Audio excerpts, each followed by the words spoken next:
Hello friends, welcome to my channel और मेरा नाम है गार्गी। तो आज हम लोग करने जा रहे हैं एक और नया चैप्टर जिसका नाम है एक दिन की बादशाहत। और जिस बुक से आज मैं आपको बताने जा रही हूँ उस बुक की पिक्चर है ये, और जिसका नाम है रिमझिम। और ये एक एनसीईआरटी बेस्ड बुक है और ये 5th क्लास के लिए है। तो आज हम जो चैप्टर पढ़ने जा रहे हैं उसका नाम है एक दिन की बादशाहत। तो एक दिन की बादशाहत अगर मैं अपने तरीके से देखूं तो एक दिन की बादशाहत का मतलब हो सकता है कि एक दिन के सारे अधिकार हमें मिल जाए।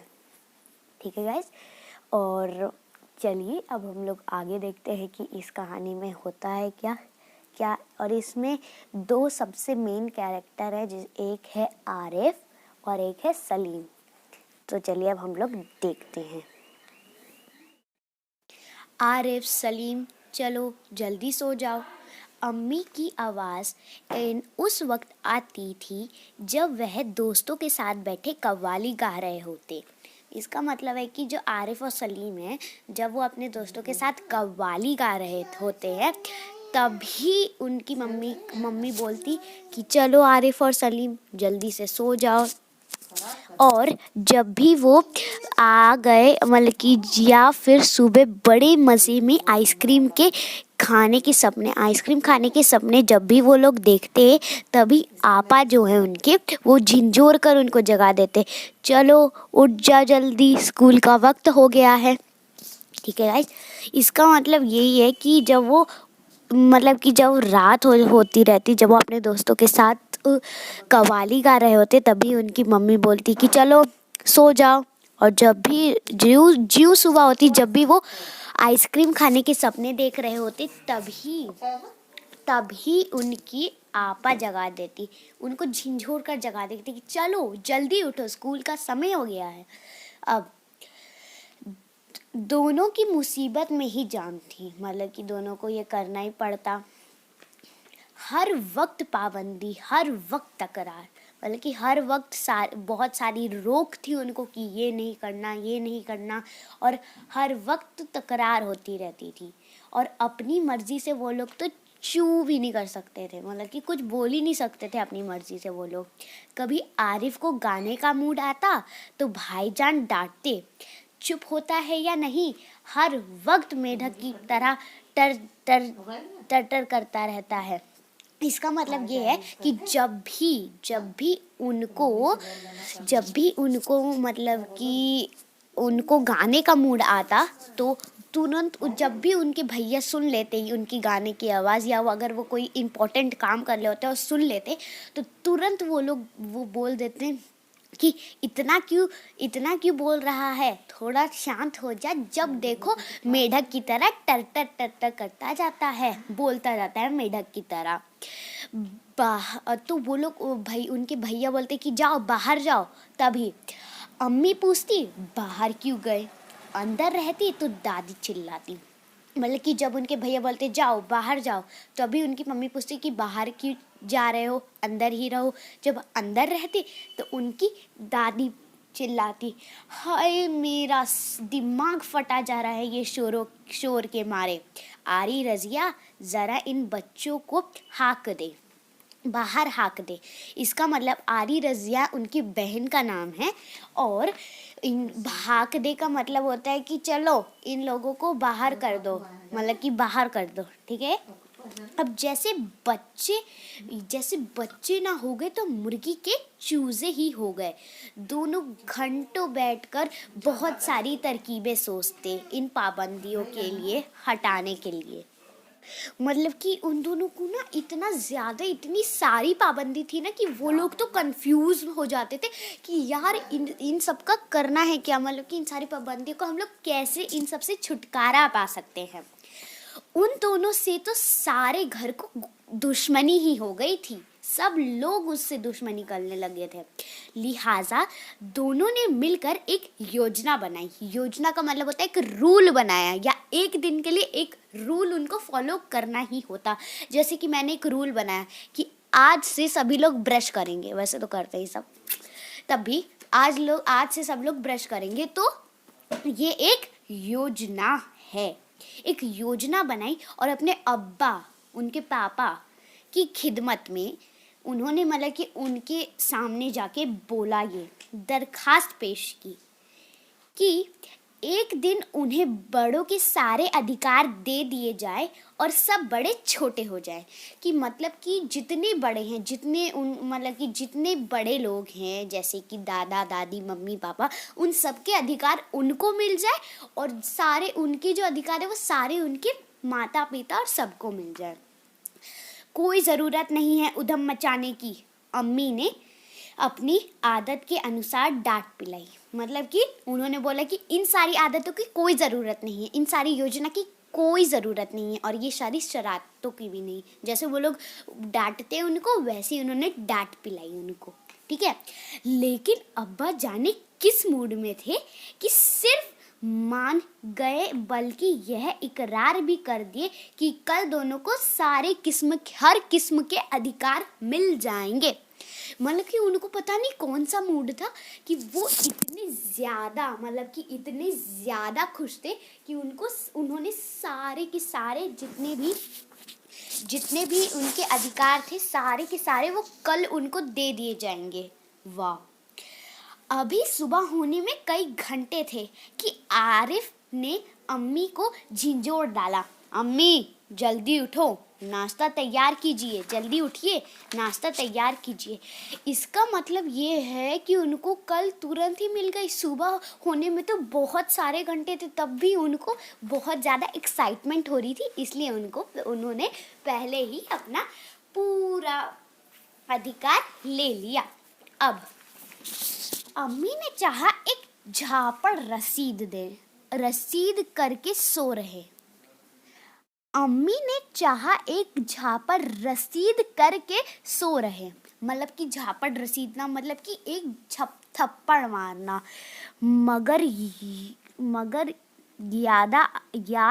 मगर एक उनको पता चला कि उनके सारे अधिकार छीन लिए गए हैं।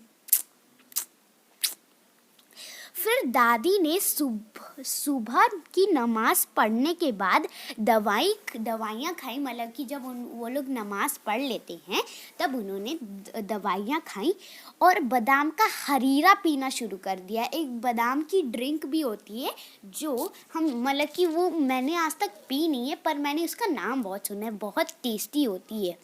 ओके गाइस, तो उन्होंने बादाम का हरीरा पीना शुरू किया तो आरिफ ने उन्हें रोका। तौबा है दादी, मतलब कि अरे दादी, तौबा है दादी, कितना हरीरा पिएंगी, आपका पेट फट जाएगा। इतना सारा हरीरा पिएंगे तो पेट फट जाएगा आपका। और दादी ने हाथ उठाया मारने के लिए, पर वो नहीं कर सकती थी।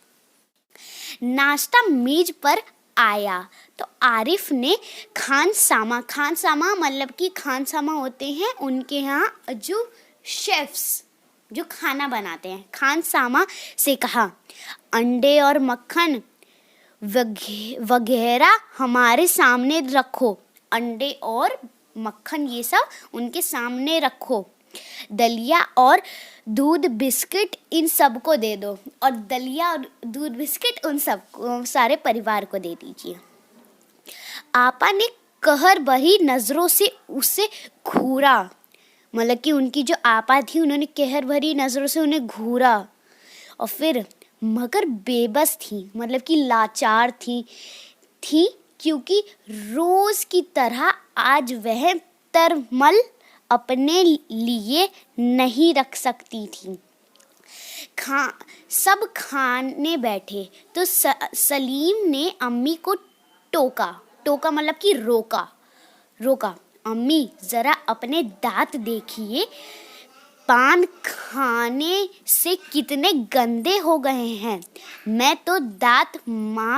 तो माँ दांत चुकी हूँ। मतलब कि उन्होंने बोला कितने गंदे हो चुके हैं, तो आपा ने बोला कि मैंने तो दांत साफ कर लिए, मांजने का मतलब दांत साफ कर लिए।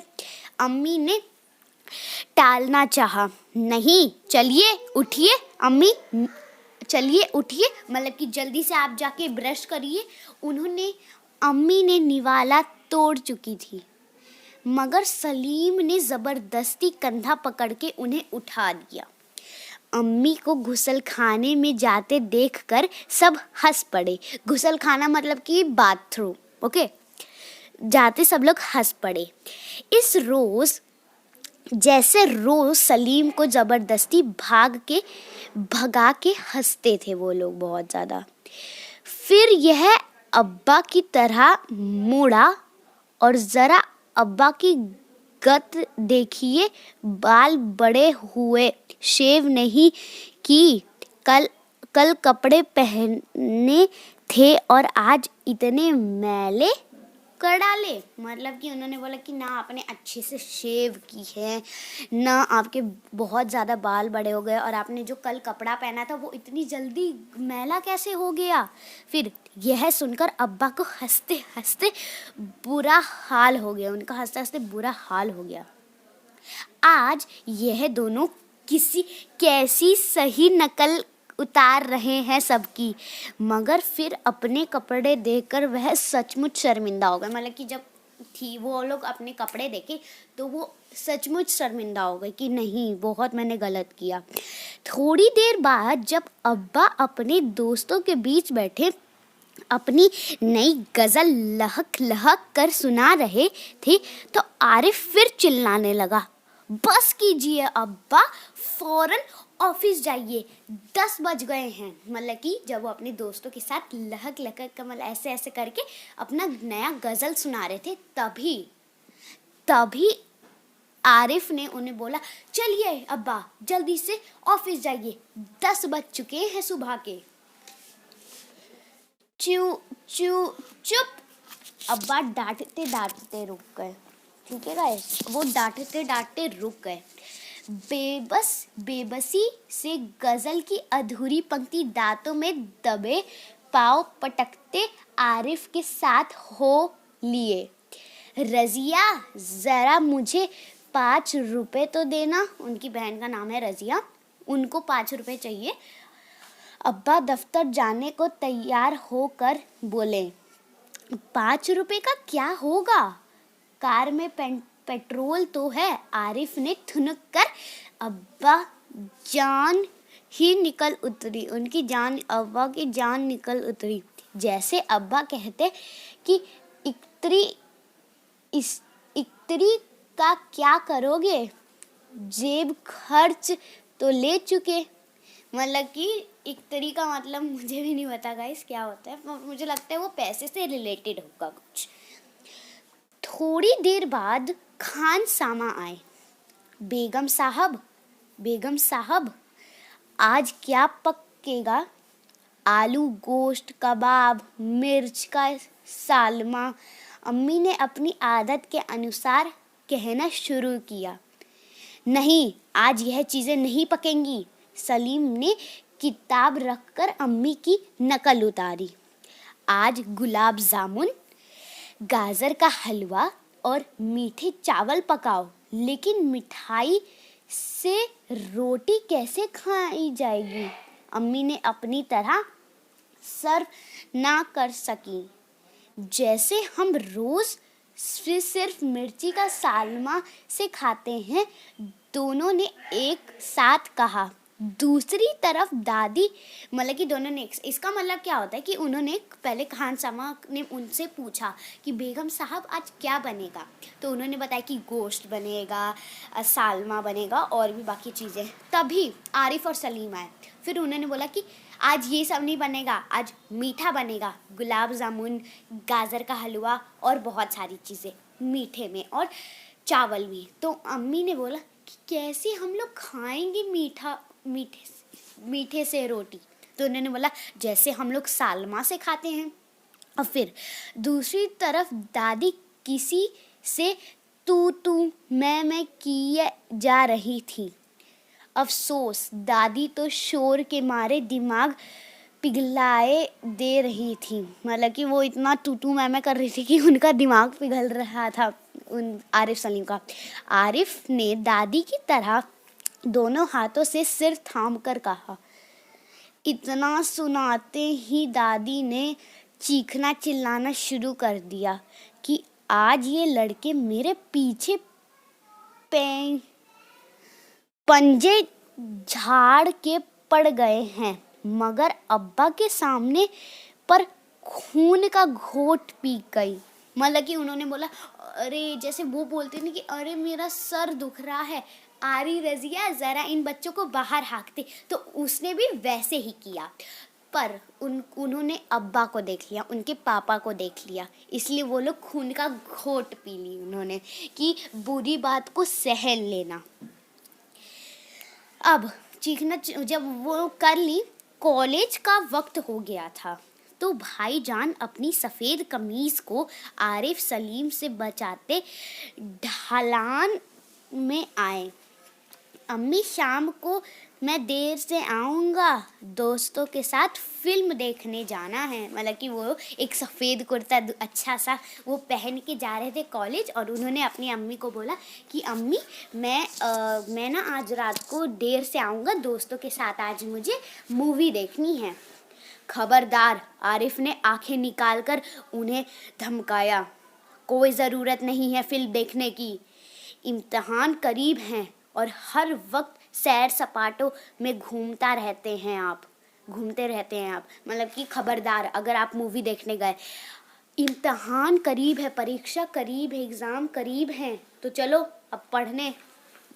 पहले तो भाईजान एक कराकर हाथ मारने लपके, फिर कुछ सोचकर मुस्करा पड़े। लेकिन हुजूरे आली दोस्तों के साथ हक सार फिल्म देखने की बात पक्की कर चुकी है, इसीलिए इज्जत देने की मेहरबानी की होगी। उन्होंने हाथ जोड़ के कहा, बना करे, बस मैंने एक बार कह दिया। मतलब कि पहले उन्होंने बोला, हुजूरे आली दोस्तों के साथ यह बात पक्की हो गई है, क्या मैं जा सकता हूँ? उसे लापरवाही से कहा और सोफे पर दर्ज होकर अखबार देखने लगा। मतलब कि उनको कहकर वो अखबार पढ़ने लग गए। ठीक है। उसी वक्त आपा भी अपने कमरे से निकली। एक निहायत भारी साड़ी में लटकती बड़े ठट में कॉलेज जाए। मतलब कि वो बहुत ज़्यादा हैवी साड़ी पहनी थी और ऐसे लटकते वो कॉलेज जा रही हैं। आप सलीम ने बड़े गौर से आपा को मुआयना किया। इतनी भारी साड़ी क्यों पहनी? शाम तक गरत हो जाएगी, इस साड़ी को बदल कर जाइए। आज वह सफ़ेद वाली की साड़ी पहनना। अच्छा, बहुत दे चुके हुक्म। आपा चिढ़ गई। हमारे कॉलेज में आज फंक्शन है। उन्होंने साड़ी की शकीने दुर्गस्त की। मतलब कि उन्होंने मना कर दिया कि मैं नहीं पहनूंगी, और उनका आज फंक्शन था इसलिए उन्होंने आज ये पहनने का सोचा। हुआ करे, मैं क्या कर सकता हूँ? सुना नहीं? आप अपनी इतनी अच्छी नकल देखकर आपा शर्मिंदा हो गई। बिल्कुल इसी तरह वह आरिफ और सलीम से उनकी मनपसंद कमीज़ उतरवा के निहायत बेकार कपड़े पहना कर हुक्म लगा करती। मतलब कि ऐसे ही वो ना आरिफ और सलीम को बोलती कि अरे ऐसे कैसे कर सकते हो तुम्हें ये नहीं पहनना, तुम्हें दूसरा कपड़ा पहनना होगा। दूसरी सुबह हुई, सलीम की आँख खुली तो आपा नाश्ते की मेज सजाए उन दोनों की उठने का इंतज़ार कर रही थी। उनकी आपा। अम्मी खानसामा को हुक्म दे रही थी कि हर खाने के साथ एक मीठी चीज़ ज़रूर पकाया करो। अंदर आरिफ के गाने के साथ भाईजान मेज का तबला बजा रहे थे। मतलब कि बहुत ज़्यादा खुशी हो गई उनमें। और आबा सलीम से कह रही थी, स्कूल जाते वक्त एक चवन्नी जेब में डाल लिया करो, क्या हर्ज है, मतलब कि इतनी सुंदर है। और यह कहानी लिखी है जीलानी बानो। मुझे इनका प्रोनाउंसिएशन नहीं आता इसलिए माफ़ी चाहती हूँ, पर गाइस ये बहुत अच्छी कहानी है। और लास्ट में क्या होता है कि सब लोग खुशी खुशी रहने लगते हैं। तो गाइस अगर आपको ये वीडियो अच्छी लगे तो जल्दी से गाइस इस वीडियो को लाइक करो, शेयर करो और सब्सक्राइब करो मेरे चैनल को। Bye guys. और 43 सब्सक्राइबर्स बहुत बड़ा गिफ्ट है मेरे लिए। अब जल्दी से आप लोग 50 सब्सक्राइबर्स कर लो, फिर हम लोग मिलते हैं। Bye bye.